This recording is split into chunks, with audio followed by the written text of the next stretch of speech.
बिस्मिल्लाहिर्रहमानिर्रहीम। ए अहल ए इस्लाम, क्या आपने कभी गौर किया है कि जब एक हाकिम अपने आखिरी सांसों में पूरी उम्मत मुस्लिमाह के लिए पैगाम छोड़ता है तो वो पैगाम साधारण नहीं होता, बल्कि उसमें हिकमत, इबरत और फितनों की आहट छुपी होती है। आज अरब मुल्क क्यों उसकी याद में आंसू बहा रहे हैं? क्यों उसके कहे हुए अल्फाज आज दौर ए फितना में पूरे होते दिखाई दे रहे हैं? क्या ये सब महज तुकद्दुर था, या फिर कोई गैबी इशारा था जो उम्मत को सचेत करने के लिए दिया गया था? क्या उस हाकिम के अल्फाज इसी सुन्नतुल्लाह का हिस्सा थे? क्या उसने हमें इबरत दिलाने के लिए अपने वक्त से पहले खबरदार किया था? हमारे साथ आखिर तक रहिए, क्योंकि जब आप उसकी कही हुई गवाही सुनेंगे तो आपको एहसास होगा कि ये सिर्फ एक हाकिम की तहरीर नहीं, बल्कि पूरी उम्मत के लिए एक नसीहत, एक इबरत और शायद एक तंबीह थी। आज से तकरीबन 17 साल पहले मुअम्मर गद्दाफी ने जिस अंदाज में इजराइल और मिडिल ईस्ट के हालात पर अल्फाज कहे थे,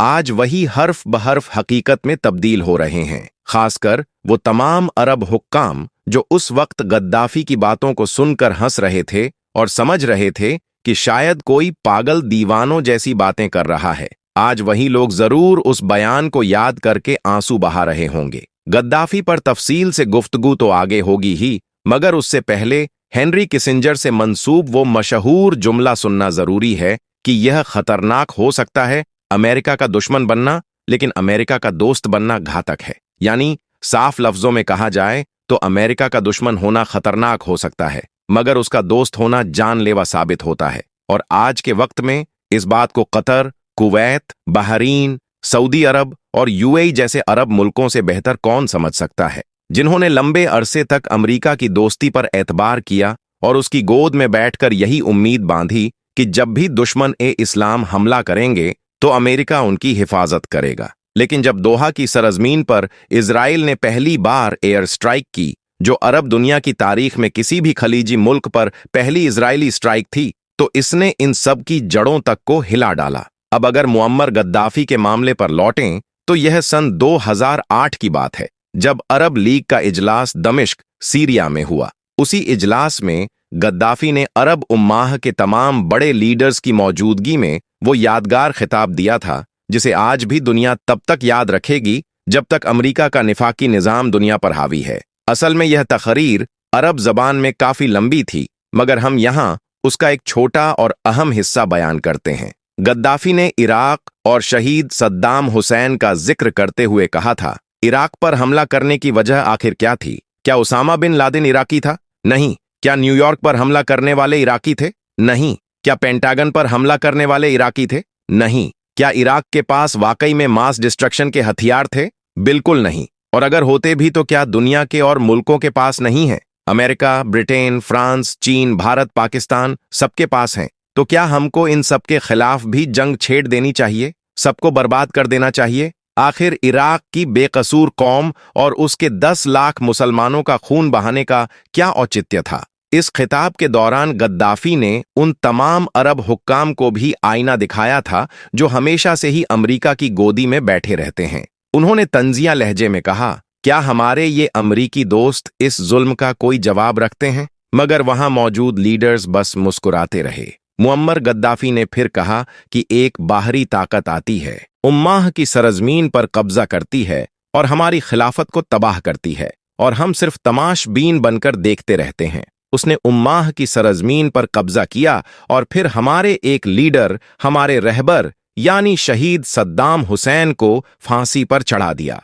और अफसोस, उस वक्त हम सब लोग किनारे बैठकर तमाशा देखते रहे और हंसते रहे। आखिर वो कैसे हमारी उम्माह के एक हाकिम को इस तरह शहीद कर सकते हैं? असल में उन्होंने सिर्फ सद्दाम हुसैन को नहीं, बल्कि पूरी अरब लीडरशिप को तौहीन के साथ फांसी पर चढ़ा दिया, और हम फिर भी गाफिल बने बैठे रहे। सवाल तो ये है कि क्या सद्दाम हुसैन की शहादत की तहकीकात नहीं होनी चाहिए थी? वरना अगला निशाना हम में से किसी का भी हो सकता था। जी हाँ, जब मुअम्मर गद्दाफी ने ये अल्फाज कहे कि अगला नंबर हम में से किसी का भी हो सकता है, तो वहां मौजूद कई अरब हुक्काम जोर जोर से हंसने लगे। मगर गद्दाफी न तो हंसा और न ही उसने इसे मजाक समझा, बल्कि वो इस मामले को लेकर बेहद गंभीर था। उसने उन हुक्काम को तर्क के साथ याद दिलाया कि सद्दाम हुसैन भी कभी अमेरिका का दोस्त था, क्या अमेरिका ने किसी दौर में सद्दाम को इस्तेमाल करके ईरान के खिलाफ जंग नहीं लड़ी थी? क्या वो कभी अमेरिका का करीबी नहीं रहा? यहां तक कि उस वक्त अमेरिका का डिफेंस सेक्रेटरी उसका दोस्त हुआ करता था। लेकिन अंजाम ये निकला कि उसी दोस्त ने आखिरकार उसे फांसी के फंदे पर चढ़ा दिया। गद्दाफी ने साफ कहा था, तुम लोग भी उसी अमेरिका के दोस्त हो, या फिर खुलकर कह दो कि नहीं हो। मगर अफसोस, इस इबरत से किसी ने सबक न लिया और हुआ वही जो गद्दाफी ने कहा था। 2008 के बाद मुश्किल से 3 साल ही गुजरे थे कि 2011 में सबसे पहला निशाना वही शख्स बना जिसने चेतावनी दी थी, यानी मुअम्मर गद्दाफी खुद। अमेरिका ने नेटो के साथ मिलकर उसे हमेशा के लिए खामोश कर दिया। उसके साथ ही दफन कर दी उस लीबिया की शान, चैन और खुशहाली, वो लीबिया जिसे गद्दाफी के दौर में यूरोप जैसी जिंदगी का मिसाल माना जाता था। उसके बाद दूसरा नंबर आया बशर अल असद का, जो उस वक्त गद्दाफी की तकरीर पर सबसे ज्यादा हंस रहा था।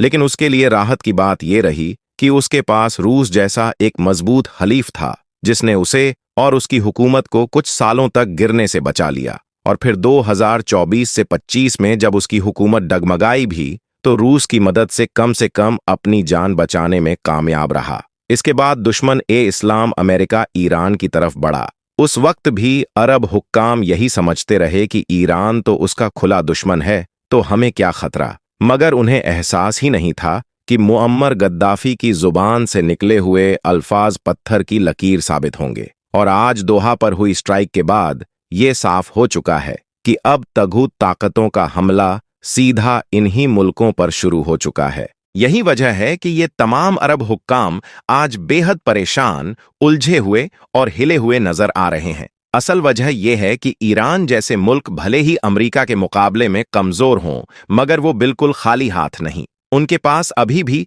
अपनी मजबूत तैयारी और इंतकाम की ताकत है। लेकिन ये अरब हुक्काम, जिनके पास दौलत तो बेशुमार है मगर इत्तेहाद और हिम्मत नहीं, वो अब न इधर के रहे न उधर के। उन्होंने पिछले 2 दशकों में अपनी ताकत के हिसाब से तैयारियां की, जिसका नतीजा हमें ईरान, इजराइल और अमेरिका की जंग में दिखा। मगर कतर, कुवैत, बहरीन, सऊदी अरब और यूएई जैसे अरब देश पूरी तरह उलझ गए हैं। इनके पास अपने दुश्मनों पर कोई सीधा हमला करने की ताकत नहीं, सिर्फ दौलत है जो उन्होंने अमेरिका को सुरक्षा के बदले दी। उनके हथियार और मिलिट्री बेसिस भी अमेरिका के नियंत्रण में हैं। कतर पर ईरान ने हमला किया और अमेरिका ने इसे रोकने में कोई खास मदद नहीं की। अब ये सारे अरब देश परेशान हैं, क्योंकि ईरान की तरह वे इजराइल पर कोई बड़ी कार्रवाई नहीं कर सकते। और जब अमल करना मुमकिन नहीं है, तो दुश्मन बार बार हमला करता रहेगा। अगर यह वीडियो आपको इल्म और हिकमत दे रहा है, तो इसे भाई और बहनों के साथ साझा करें, चैनल को सब्सक्राइब करें और बेल आइकन दबाएं ताकि हर नई हिदायत आपको मिलती रहे।